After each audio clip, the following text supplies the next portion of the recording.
એમપીથી સુરત શોખ માટે જીવતા કારતૂસ સાથે તમંચો લાવનાર આરોપીની ધરપકડ કરતી વરાછા સર્વેલન્સ પોલીસ તમંચો ખરીદીને એમપીથી સુરત લાવ્યો.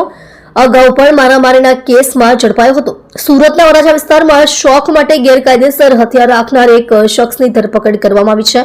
પોલીસે દેશી બનાવટનો તમંચો અને 2 જીવતા કારતૂસ સાથે આરોપી વિવેક અશ્વિનભાઈ ગોહિલને ઝડપી પાડ્યો. આરોપીની ધરપકડ બાદ પોલીસે પૂછપરછ હાથ ધરી હતી. શોખ પૂરો કરવા માટે એમપીથી સુરત તમંચો લાવ્યો.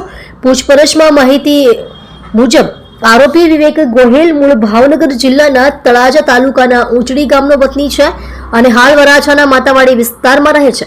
પોલીસના જણાવ્યા મુજબ આરોપી શોખ પૂરો કરવા માટે તમંચો ખરીદીને મધ્યપ્રદેશથી સુરત લાવ્યો હતો અને તે માટે તેણે જીવતા કારતૂસ સાથે હથિયાર રાખવાનું પસંદ કર્યું હતું. બાતમીના આધારે પોલીસે કાર્યવાહી કરી વરાછા પોલીસ સ્ટેશનના surveillance incharge PSI PV Solanki અને તેમની ટીમ પેટ્રોલિંગમાં હતી ત્યારે બાતમી મળેલ કે ભોળાનગરથી કુબેરનગર પોપરા તરફ જતા રોડ ઉપર એક શખ્સ ગેરકાયદેસર રીતે હથિયાર સાથે છે.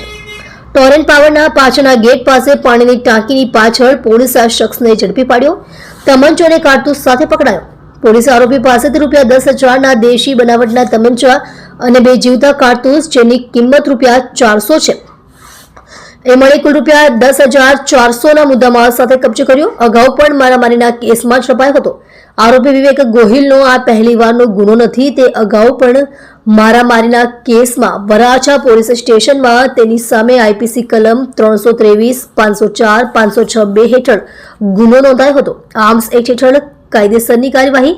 વરાછા પોલીસ સ્ટેશનમાં આર્મ્સ એક્ટની કલમ 25(1)(b)(a) 29 તથા જીપી એક્ટ કલમ 135 હેઠળ ફરિયાદ નોંધી વધુ તપાસ હાથ ધરવામાં આવી રહી છે. તમે જોઈ રહ્યા છો SD ન્યૂઝ ચેનલ ફેઝર શેખની સાથે.